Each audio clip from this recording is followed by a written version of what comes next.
देवभूमि क्षत्रिय संगठन एवं देवभूमि स्वर्ण संगठन के सदस्य एसडीएम कार्यालय परिसर के बाहर अनशन पर बैठ गए हैं।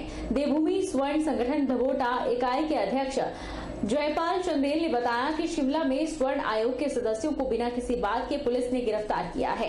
उन्होंने इस गिरफ्तारी को नाजायज करार दिया। उनका कहना है कि अगर सरकार उनकी मांगों को इसी प्रकार नजरअंदाज करती है तो आने वाले 2022 के चुनावों में दोनों सरकारों को इसका खामियाजा भुगतना पड़ेगा।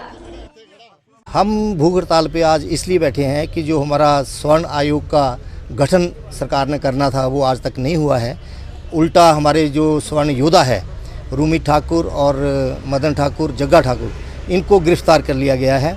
तो हमारी ये मांग है कि उनको जल्दी से जल्दी रिहा किया जाए। दूसरा हमारा ये है कि जो स्वर्ण आयोग गठन है इसका, तो हमारा उद्देश्य ये है कि हमारे बच्चे, हमारे समाज में भी बच्चे गरीब रहते हैं और अच्छी परसेंटेज लेकर के वो पास होते हैं, तो वो साइकोलॉजिकली डिप्रेस हो जाते हैं जब उनको नौकरी नहीं मिलती, क्योंकि उन्होंने 80% तक मार्क लिए होते हैं और दूसरे जो दूसरे कास्ट के लोग होते हैं, हम किसी कास्ट के अगेंस्ट नहीं हैं, लेकिन उनके जब आयोग बने हुए हैं उनकी जो 45% वाले को नौकरी मिल जाती है, हमारा बच्चा जो 90% 95% लेता है उसको कुछ भी नहीं मिलता। तो अप्लाई करने के लिए फॉर्म सारी जितनी भी देखो हर जगह त्रुटियां हैं। ने बताया कि शक्तिपीठ नैना देवी मंदिर में श्रद्धालुओं की सुविधा के मद्देनजर टोबा से लेकर नैना देवी मंदिर तक 3 होल्डिंग एरिया विकसित किए जाएंगे, जिसके लिए प्लानिंग हो चुकी है। लगभग 10 करोड़ की लागत से इन होल्डिंग एरिया को तैयार किया जाएगा। कोलावाला टोबा में 4 से 5 हजार श्रद्धालुओं की कैपेसिटी का एक होल्डिंग एरिया विकसित किया जाएगा, जिसके लिए 9 एकड़ जमीन चयनित की गई है और फॉरेस्ट क्लियरेंस के लिए केस भेज दिया गया है। मंदिर है श्री नैना देवी जी का, वहाँ पे 3-4 चीजों हम नई चीजें कर रहे हैं। एक तो जैसे लिफ्ट के बारे में बात हुई थी, उसकी अप्रूवल भी सरकार से आ चुकी है, ये 5 करोड़ 99 लाख के आसपास है। और दूसरा जो हमारा वहाँ पे ग्लास ब्रिज है उसकी अप्रूवल भी आ चुकी है, ये भी लगभग 5 करोड़ है। इसके साथ साथ हम जो श्रद्धालु हैं उनकी सुविधा के लिए हम होल्डिंग एरिया प्लान कर रहे हैं। एक हम खोला टोबा में बनाएंगे और एक बस स्टैंड के पास उसका काम अभी शुरू होने वाला है। और तीसरा जो है वो मंदिर के आसपास होगा, जहाँ पे अभी काफी कंजेशन आपने देखी होगी। तो लोगों की सुविधा के लिए तीनों काम हम कर रहे हैं और उम्मीद करते हैं कि जल्दी से जल्दी इन कामों को शुरू कर दिया जाए। चंबा जिला कांग्रेस कमेटी और ब्लॉक कांग्रेस कमेटी चंबा ने सरकार को चेताया है कि अगर 2 सप्ताह के भीतर मेडिकल कॉलेज में चिकित्सकों की कमी और सुविधाओं में सुधार को लेकर प्रभावी कदम न उठाए गए तो जनहित के मद्देनजर सड़कों पर उतरने से गुरेज नहीं किया जाएगा, जिसकी सारी जिम्मेदारी प्रदेश सरकार की होगी। शुक्रवार को जिला कांग्रेस कमेटी के प्रधान नीरज नैयर ने उपायुक्त के माध्यम से राज्यपाल को ज्ञापन भेजने के बाद पत्रकारों से बातचीत के दौरान कहा कि वर्तमान में मेडिकल कॉलेज चंबा विशेषज्ञ डॉक्टरों और सुविधाओं की कमी के चलते रेफरल अस्पताल बनकर रह गया है। हालात यह है कि मेडिकल कॉलेज से गर्भवती महिलाओं को टांडा रेफर किया जा रहा है। मेडिकल कॉलेज में करोड़ों रुपए की लागत से स्थापित मशीनें भी स्टाफ की कमी के चलते धूल फांक रही है। नीरज नैयर ने शहर में ऑनलाइन चालान काटने की कार्रवाई का भी विरोध किया। उन्होंने कहा कि पार्किंग स्थलों की कमी के बावजूद पुलिस की यह कार्रवाई तर्कसंगत नहीं है। उन्होंने पेट्रोल और डीजल के दामों में निरंतर बढ़ोतरी को भी जन विरोधी करार दिया। साथ ही उन्होंने सरकार को चेताया है कि अगर 2 सप्ताह के भीतर मेडिकल कॉलेज में चिकित्सकों की कमी और सुविधाओं में सुधार को लेकर प्रभावी कदम नहीं उठाए गए तो जनहित के मद्देनजर सड़कों पर उतरने से गुरेज नहीं किया जाएगा। कुछ चंबा की ऐसी समस्याएं हैं जो एक बड़ा ही घातक रूप जो है लेती जा रही हैं, जो हम देख रहे हैं। और मुझे बड़े दुख के साथ कहना पड़ रहा है कि भाजपा की सरकार तकरीबन 4 साल हुए हमारे यहाँ प्रदेश में, 4 साल से ऊपर उनको हो गए हैं।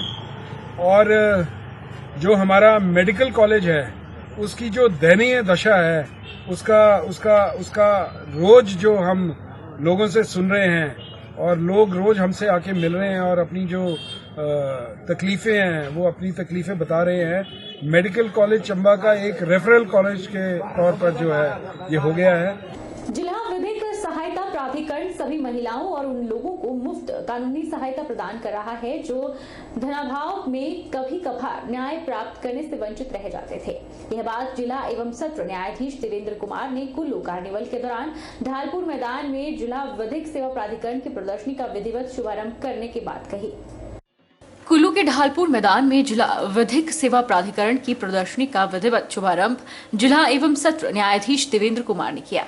देवेंद्र कुमार ने कहा कि कोई भी व्यक्ति जिसकी सालाना आय 3 लाख रुपए से कम हो मुफ्त कानूनी सहायता प्राप्त करने का अधिकार रखता है। इसके अलावा सभी महिलाएं, अनुसूचित जाति और जनजाति के लोगों को भी मुफ्त कानूनी सहायता प्रदान करने का प्रावधान है। उन्होंने कहा कि इसके लिए एक सादे कागज पर आवेदन जिला अथवा उपमंडलीय न्यायालय में करना होता है। सरकार पात्र व्यक्ति का मुकदमा लड़ने के लिए वकील की व्यवस्था निःशुल्क करती है। सत्र न्यायाधीश ने कहा कि प्रदर्शनी स्थापित करने का उद्देश्य कार्निवल में बड़ी संख्या में आ रहे लोगों को मुफ्त कानूनी सहायता के बारे में जानकारी प्रदान करना है। इसके लिए न्यायालय के कर्मियों द्वारा पैम्फलेट और पुस्तक के स्टॉल में लोगों को जानकारी के लिए उपलब्ध करवाई है। अनेक फ्लैक्स और पोस्टरों के माध्यम से भी जानकारी उपलब्ध करवाई गई है। उन्होंने कहा कि जिला और उपमंडलीय स्तरीय विधिक सेवा प्राधिकरण पंचायत स्तर पर लोगों को मुफ्त कानूनी सहायता की जानकारी प्रदान करने के लिए शिविरों का आयोजन कर रहा है। हमने एक एडवोकेट्स के पैनल बनाए हुए जो रिसोर्स पर्सन होते हैं हमारे, तथा एक हमारे डीएलएस के सेक्रेटरी होते हैं। तो वो इसी काम को जो है गाँव में, शहरों में बड़े मेगा कैंप लगा के हम लोगों को बताते हैं कि जो भी कोई लेडी है उसके लिए कोई इनकम की सीमा नहीं है, तथा जो और आदमी उसके 5 लाख से जिसकी सालाना इनकम है उसको मुफ्त कानूनी सहायता मिलती है। तथा वो एक सिंपल सी एप्लीकेशन देके इस सुविधा का फायदा उठा सकते हैं। जी 27 मार्च को आयोजित होने जा रही पुलिस भर्ती की लिखित परीक्षा को लेकर पुलिस महकमे द्वारा इस बार पुख्ता प्रबंध किए जा रहे हैं ताकि लिखित परीक्षा को पारदर्शी बनाया जा सके। सिरमौर जिला में 110 पदों के लिए करीब 6,500 अभ्यर्थी को लिखित परीक्षा के लिए कॉल लेटर जारी किए गए हैं। पुलिस अधीक्षक सिरमौर उमापति जमवाल ने बताया कि सिरमौर जिला में 110 पदों के लिए करीब 6,500 अभ्यर्थी को लिखित परीक्षा के लिए कॉल लेटर जारी किए गए हैं। उन्होंने कहा कि जिला में यह परीक्षा 2 केंद्रों में आयोजित होगी, जिनमें से एक केंद्र जिला मुख्यालय नाहन स्थित डिग्री कॉलेज में बनाया गया है, जबकि दूसरा परीक्षा केंद्र कालम स्थित एक निजी हिमालयन कॉलेज में बनाया गया है। उन्होंने कहा कि लिखित परीक्षा को पारदर्शी बनाने के लिए कई व्यवस्थाएं की गई है, जहाँ सीसीटीवी कैमरे और ड्रोन के जरिए परीक्षा केंद्रों पर नजर रखी जाएगी। वहीं परीक्षा केंद्र में दाखिल होने से पहले 3 स्थानों पर अभ्यर्थियों की चेकिंग भी की जाएगी। उन्होंने कहा कि परीक्षा केंद्र के भीतर भी बाकायदा वीडियो रिकॉर्डिंग करवाई जाएगी। एसपी ने कहा कि सभी अभ्यर्थियों को कोविड प्रोटोकॉल का भी परीक्षा के दौरान पालन करना होगा। 27 तारीख को रविवार वाले दिन 12 बजे से लेके 1 बजे तक रिटन एग्जामिनेशन है। हमारे 2 मुख्य सेंटर हैं, एक Himalayan group of studies Kalam में और एक गवर्नमेंट कॉलेज नाहन में। गवर्नमेंट कॉलेज नाहन में लड़कियों के लिए है और लड़कों के लिए जो है वो हिमालयन ग्रुप ऑफ स्टडीज़ में अलग अलग सेंटर्स के अंदर दिए गए हैं। अभ्यर्थियों के लिए हमने पहले ही डिटेल्ड दिशा निर्देश भेजे हैं और उनमें हमने डिटेल में लिखा है कि किस सेंटर में अगर अंदर और ब्लॉक्स हैं तो किस ब्लॉक में कौन सा रोल नंबर जाके बैठेगा। जहाँ तक अभ्यर्थियों से अपेक्षा की जाती है कि वो अपने साथ जो लिखा है, जैसे अपना एडमिट कार्ड जरूर साथ लेके आएँ, एक फ़ोटो आईडी कार्ड साथ लेके आएँ, एक फ़ोटोग्राफ साथ लेके आएँ और साथ ही कार्डबोर्ड जरूरी है क्योंकि सभी जगह जो है वो बेंचेज की व्यवस्था नहीं है, तो कार्डबोर्ड कई जगह पे इस्तेमाल होगा। तो सभी से अनुरोध है कि अपना कार्डबोर्ड भी साथ लेके आएँ। बॉल पेन ब्लू और ब्लैक जैसा कि निर्देशित है वैसा साथ लेके आएँ। और एग्जामिनेशन हॉल के अंदर सिर्फ उसी चीज़ को जाने दिया जाएगा जो अलाउड है। हमने डिटेल उसकी ऑलरेडी लिखी है। बाकी जैसे कोई मोबाइल लेके आता है या कोई बैग लेके आता है, वो काफ़ी दूर अलग से हमने उनके लिए जगह बनाई है, वहाँ पे रख दिया जाएगा। कई जगह पे चेकिंग होगी। इनिशियली मेन गेट पे चेकिंग होगी हर चीज़ के लिए, उसके बाद ब्लॉक के बाहर चेकिंग होगी, उसके बाद रूम में एंटर करती बार चेकिंग होगी और फिर रूम के अंदर बैठने के बाद भी चेकिंग होगी। सरकार एवं राज्य कर आबकारी विभाग के निर्देशानुसार जिला मुख्यालय नाहन में सिरमौर जिला के टोल टैक्स बैरियरों की नीलामी प्रक्रिया आयोजित हुई। इन चारों टोल बैरियरों को 21 करोड़ 57 लाख 47,000 रुपए में बेचने के लक्ष्य निर्धारित हुआ है, जिसके मुकाबले 3 बैरियरों की 21 करोड़ 34 लाख रुपए में नीलामी हुई। डीसी सिरमौर रामकुमार गौतम ने कहा कि 3 बैरियरों की नीलामी निर्धारित मूल्य से 7 लाख रुपए से अधिक में हुई है और पिछले वर्ष के मुकाबले राजस्व में 11% की वृद्धि हुई है। और के जो हमारे 4 टॉल थे और इस टॉल बैरियर्स का जो हमारा रिजर्व प्राइस था वो 21 करोड़ 57 लाख के आसपास लगभग इतना था, और जिसमें आज जो ऑक्शन की गई उसमें 3 बैरियर हमारे जो है सेल आउट हुए हैं, कालम, गोविंद घाट और बहरहाल।